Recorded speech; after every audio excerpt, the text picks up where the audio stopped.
ఈ అంశాన్ని తీసుకుని తెలంగాణ క్రాంతి దళ్ ఆ సంస్థ నేత పృథ్వీ, అట్లాగే కొంతమంది జర్నలిస్టు మిత్రులు ఇక్కడ రఘు, శ్రీనివాస్ వీళ్ళంతా ఉన్నారు. వీళ్ళందరూ చేసిన కృషిని, శ్యామ్, తెలంగాణ శ్యామ్, వీళ్ళందరూ చేసిన కృషిని అభినందిస్తూ ఒక సంవత్సర కాలంగా ఈ అంశాన్ని లైమ్ లైట్ లోకి తెచ్చినటువంటి ఈ మిత్రులకి ఇది చాలా మంచి ప్రయత్నం. ఇది తెలంగాణ ఆత్మగౌరవ ప్రకటనగా మనం గుర్తించాలి. ఇది మార్వాడీల మీద వ్యక్తిగత కోపం కాదు. వాళ్ళకి మనకి గట్టు పంచాయతీ లేదు, గట్టు పంచాయతీ లేదు, వాళ్ళకి మనకి పాలోళ్ళ పంచాయతీ లేదు.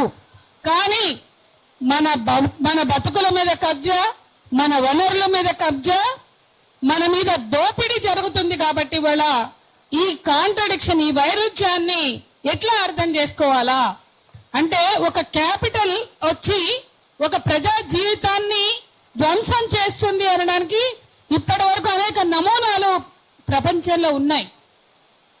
మన తెలంగాణలో ఇది దేశంలో ఉన్న సమస్య కావచ్చు, కానీ ఇప్పుడు మనం తెలంగాణకు పరిమితం అవుదాం.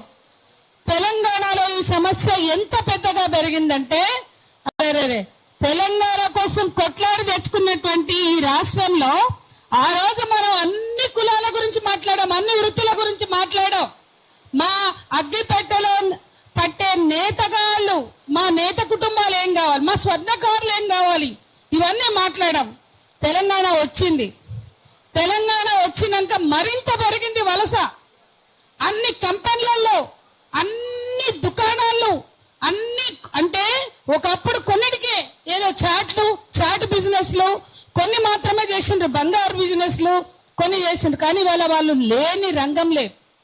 తెలంగాణ వచ్చినాక మేము కేటీఆర్కి రిప్రజెంట్ చేసినాం. అంటే తెలంగాణ ప్రజలకి ఒక కళలు లేవా? పిల్లల్ని బతికించుకోవాలా, పిల్లల్ని చదివించుకోవాలా, పిల్లల్ని పెంచుకోవాలా, అది ఏ కులమైనా కావచ్చు. వాళ్ళకి ఏ కళలు లేవా? కళలు నిషిద్ధమా? అంటే తెలంగాణలో ఏం జరుగుతుంది తెలంగాణ గ్రామాల్లో అంటే, ఒక రోజు పనికి పోతే వచ్చిన పైసలు 3 రోజులు తాగివంటారు, 3-4 రోజులు తాగి పన్నాక పైసలు అయినాక మళ్ళీ పనికి పోతారు, కరువు పనికి కానీ ఏ పనికి కానీ. అంటే తెలంగాణలోని ఎట్లా చూస్తుంది ప్రభుత్వం? ఎందుకు స్కిల్ డెవలప్మెంట్ ప్రోగ్రామ్స్ చెయ్యదు? మేము స్పష్టంగా 2016-17లోనే సెమినార్ పెట్టి ఆయనకి మెమోరాండం ఇచ్చినాం. ఏమనంటే, తెలంగాణ యూత్ పొంకనాలు కొట్టుకుంటూ మందు దాగి లుంగి లేగబెట్టి చీట్ల పేకలు, లేకుంటే ఊర్ల పొంటి పోతే పేకాటలు, మందు కొట్టుడు, మొత్తం కూడా పొంకనాలు కొట్టుకుంటూ పోరంపోకులుగా బతుకుతున్నారు. తెలంగాణ గ్రామాల్లో మేము సర్వే చేసినాం. 45 ఏళ్ళు వరకే చాలా మంది యువకులు లేదా మధ్య వయసు అంటే 50 ఏళ్ళు రాకుండా చచ్చిపోతున్నారు. 35 నుండి 45 ఏళ్ల మధ్య ఉన్న యువకులు ఏ కులపోయినా కావచ్చు, ఏ వృత్తి వాళ్ళైనా కావచ్చు, చచ్చిపోతున్నారని సర్వే ఇచ్చాం. ఏం చేయాలి? టైల్స్ పని, కార్పెంటరీ పని, హైదరాబాద్ లో ఏడన్నా అపార్ట్మెంట్ కట్టని, ఆ అపార్ట్మెంట్ రఘు కట్టని, పృథ్వీ కట్టని, నేను కట్టని, విమాన కట్టని, కానీ పని చేయడానికి వచ్చేటోళ్ళు ఎవరు? అంటే తెలంగాణ ఉద్యమం అంతా మూత మోగిన ఏందో తెలుసా? ముంబై అంతా పాలమూరులో ఎవరు కట్టిండ్రు? తెలంగాణ అంటే బొంబాయి, బొగ్గుబాయి, దుబాయ్ అన్నారు నేతలు. మరి ఈ తెలంగాణ బుర్జ్ ఖలీఫా కట్టిన తెలంగాణ యువత, కార్మికులు ఇవాళ ఎందుకు ఇట్లాంటి బతుకుతున్నారు? ఇది తెలంగాణ సాధించుకున్న 10 ఏళ్లలో కూడా అంటే వాళ్ళకి నైపుణ్యం. ఎందుకంటే ఇప్పటి వరకు ఈ రేవంత్ రెడ్డి ప్రభుత్వంతో సహా నేను చెప్తున్నా, 14లో వచ్చిన తెలంగాణ 26కు వచ్చిన 12 పుష్కర కాలం గడిచింది. తెలంగాణ యువత కోసం నైపుణ్యం పెంచడానికి స్కిల్ డెవలప్మెంట్ ప్రోగ్రామ్స్ ఉన్నాయా? వాళ్ళకి మార్కెటింగ్ టైఅప్లు ఉన్నాయా? గత పాలకులన్నా చేసిండ్రు కొంచెం, అలా ఆంధ్ర సీమాంధ్ర పాలకులే కావచ్చు. వాళ్ళు ఇచ్చిన అంటే మహిళలు తయారు చేసే ఉత్పత్తులకి డ్వాక్రా బజార్లు, తరణి బజార్లు అని పెట్టారు. ప్రతి జిల్లా కలెక్టరేట్ లో వాళ్ళు వస్తువులు అమ్ముకోవడానికి అవుట్లెట్స్ పెట్టారు. ఇవాళ ఉన్నాయా ఎక్కడైనా? ఆడవాళ్ళు అంటే వాళ్ళు తయారు చేసుకునే స్వయం ఉపాధి కావచ్చు, అట్లాగే స్వగృహ కావచ్చు, అట్లాగే గ్రామీణ ఉపాధి కావచ్చు, అట్లాగే చేనేత, ఇటువంటి ఖాదీ చిన్న పరిశ్రమలు కావచ్చు. వీటి పట్ల పాలసీ ఉంది ఈ ప్రభుత్వం.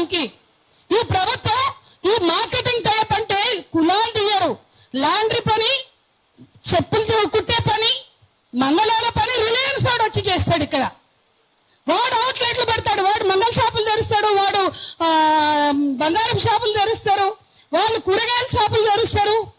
అంటే మన మన బతుకుల పట్ల, మన పేదవాళ్ళ పట్ల, మన మధ్యతరగతి ప్రజల పట్ల, మన వృత్తి కులాల పట్ల ఈ ప్రభుత్వాలకి పాలసీ లేదు.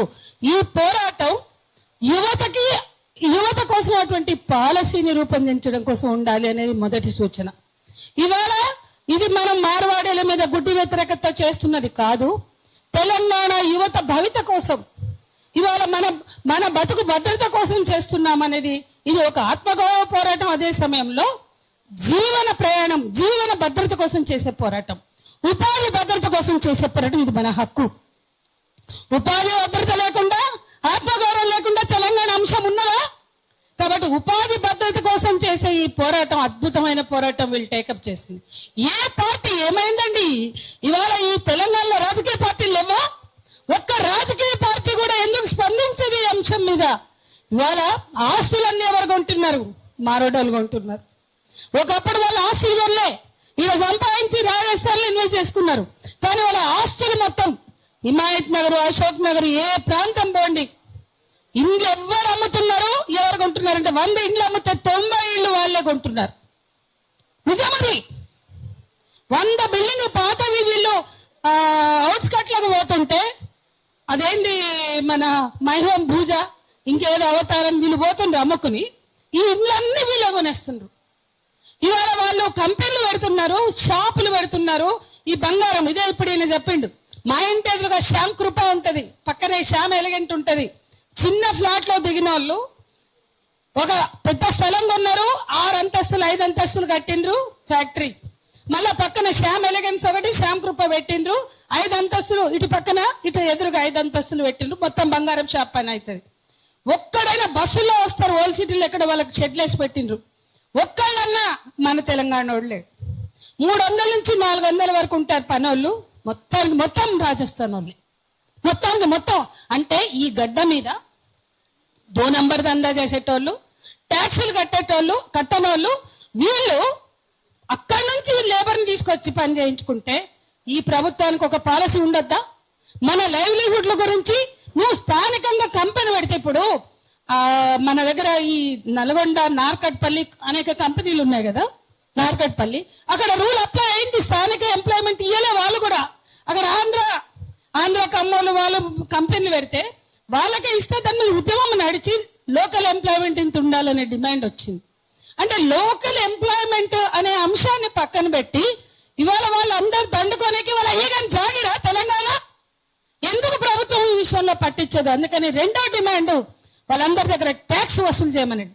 ఆబిడ్స్ లో ఉన్న బంగారు షాపులు, హైదరాబాద్ లో ఉన్న బంగారు షాపులు, హైదరాబాద్ లో ఉన్న అనేక గ్లాస్ ఇండస్ట్రీ నుంచి ఎలక్ట్రికల్స్, ఎలక్ట్రానిక్స్, లేకపోతే టైల్స్ రంగం మొత్తం వాళ్ళదే. గుండెగుత్త వాళ్ళకి ఇచ్చేసిండ్రు. ఈ వీళ్ళందరి దగ్గర ట్యాక్సులు వసూలు చేయమనే డిమాండ్ కూడా పెట్టాలి. ఈ ప్రభుత్వానికి మనం మేలు చేస్తున్నామా, ఎవడు మేలు చేస్తుండో కూడా తెలవాలి. అందరు 2 నంబర్ దందాగాళ్ళే. బేగం బజార్ మొత్తం 2 నంబర్ దందానే.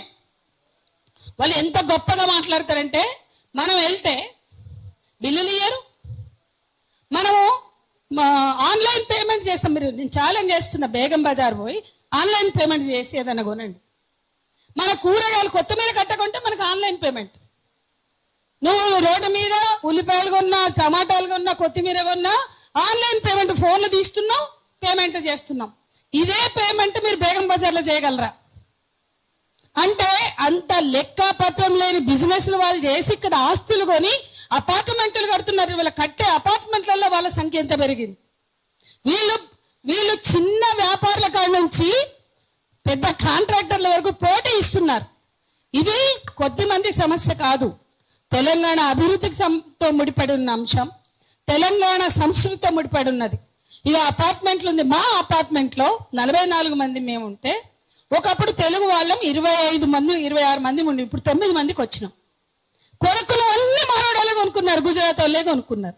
ఒక్క గణేష్ చవితి కూడా తెలుగు సాంప్రదాయంతో జరగదు. వాళ్ళలో ఎవరూ తెలుగు సాంప్రదాయాన్ని పట్టించారు. బతుకమ్మను పెట్టారు, మన హోలీ పండుగ చేయరు. హోలీ అంటే వాళ్ళకు కూడా ఉంటుంది కాబట్టి వాళ్ళు డిఫరెంట్గా చేస్తారు. బోనాలు చేయరు, మన పండుగలు చేయరు, మన సంస్కృతిని చేయరు. ఇక మన రంగుల మీద నేనే వ్యక్తిగతంగా నా కొడుకు విషయంలో అనుభవించాను. నల్లగా ఉంటాడు, కార్లు దుడిసేవాళ్ళలాగా ఉంటాడు, మెకానిక్ షెడ్ లాగా ఉంటాడు, గట్లుంటాడు గిట్లుంటాడని 4వ తరగతి పిల్లవాడిని కామెంట్ చేస్తే మొత్తం గ్రూపులో పెట్టి దమ్ దమ్ చేసిన. అరే మేము గట్లే ఉంటాం, మేము నల్లగానే ఉంటాం, మేము సౌత్ ఇండియన్స్, మేము డస్కీగా ఉంటాం, మేము తెలంగాణ వాళ్ళం, మేము గింతే ఉంటాం, మేము సౌత్ ఇండియన్స్ కాబట్టి మీరు ఓన్లీ మీ పోరాటాలను తీసుకుని మీరు గుజరాత్ పోండి, మీరు రాజస్థాన్ పోండి, మీ సొంత మీ ఓన్ కమ్యూనిటీ, మీ ఓన్ కలర్స్ ఉంటాయి. మా దగ్గరకు వచ్చి మీ కలరు అంటే caste, religion, region, caste, colour, ఇంత డామినేషన్, ఇంత డిస్క్రిమినేషన్. వాళ్ళు ఎక్కడైనా తెలుగు మాట్లాడంగా చూసిండ్రా మీరు? వస్తువులు అమ్ముకోవడానికి మాత్రమే మాట్లాడతారు, బయట ఎక్కడ మాట్లాడరు. వాడు ట్యాక్సీ నడిపేటోడైనా, ఆటో నడిపేటోడైనా వాడి తెలుగు మాట్లాడాడు. మీరు చూడండి, మనం వాని భాష హిందీ భాష మార్చుకుని మాట్లాడుతున్నాం. ఈ అంశము దేశమంతా ఒకే భాష, హిందీ ఒక భాష అని రుద్దేటువంటి ఆధిపత్య భావజాలం నుంచి కూడా చూడాల్సిన అవసరం ఉంది. ఒకే భాష, ఒకే దేశం, పత్తికట్ట, ఇదంతా సొల్లు. ఒకే దేశం, ఒకే భాష, ఒకే సంస్కృతి కాదు.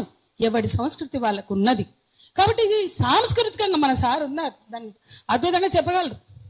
మన సంస్కృతి మీద కబ్జా జరుగుతుంది, మన భాష మీద కబ్జా జరుగుతుంది. బయటకు పోతే మనం కూడా హిందీ మాట్లాడతాం, మర్చిపోయినాం. తెలుగులో మాట్లాడుతున్నామా ఎవరితోటైనా? బయటకు పోయి నాకు చెప్పండి, మీరు ఎంత మారిపోతున్నాం, ఎంత పరాయీకరణ జరుగుతుంది. ఒక రకరకాల పరాయీకరణల గురించి మాట్లాడావు, ఇవాళ మార్వాడి పరాయీకరణని మనం మాట్లాడవలసిన సందర్భం ఉంది. అది మనం మార్వాడి భాష మాట్లాడకపోవచ్చు, హిందీ భాష మాట్లాడచ్చు, కానీ చాలా లోతుగా పెనిట్రేట్ అవుతున్న అంశంగా దీన్ని మనం తెలంగాణ భాష, సంస్కృతి, ఉపాధి భద్రత, అస్తిత్వం అన్నిటి మీద కబ్జా పెడుతున్న అంశంగా చూడాలి. ఇంకా చివరిగా ఈ మధ్య ఆర్ఎస్ ప్రవీణ్ కుమార్ ఒక ప్రెస్ మీట్ పెట్టారు. 3,000 కోట్ల సోషల్ వెల్ఫేర్ సంబంధించి స్కామ్ జరిగింది. డ్రగ్స్ పంపిన ఒక జైను, డ్రగ్స్ సప్లై చేసి అరెస్ట్ అయ్యి జైలుకు వెళ్ళొచ్చిన ఒక జైను ఈ కాంట్రాక్ట్, చింతామణి పేరుతో కాంట్రాక్ట్ తక్కించుకున్నాడు.